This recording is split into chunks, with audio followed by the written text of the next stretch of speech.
प्रकृति भल पाइबा और त्याग क्या कहुए पानी और क्षीर बंधुता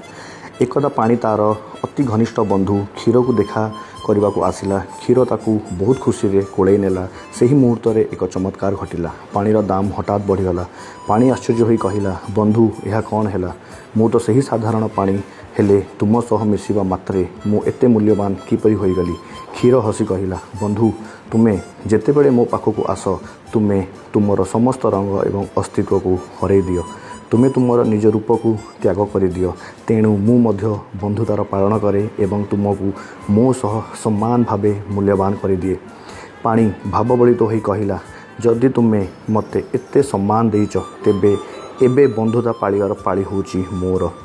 जेतेबेले आमको निया उपरे रखाजिबो एवं तापमात्रा बढ़िबो मु सर्वप्रथमे निजको बाष्प करी उड़ाई देबी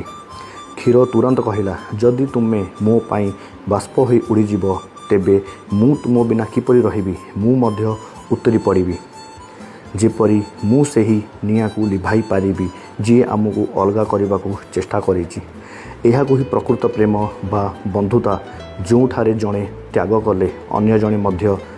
सेथिपाई त्याग पाई सबु सीमा अतिक्रम कर दिए एहाकु ही कहा जाए प्रकृत प्रेम प्रकृत भल पाइबा और प्रकृत बंधुता। धन्यवाद।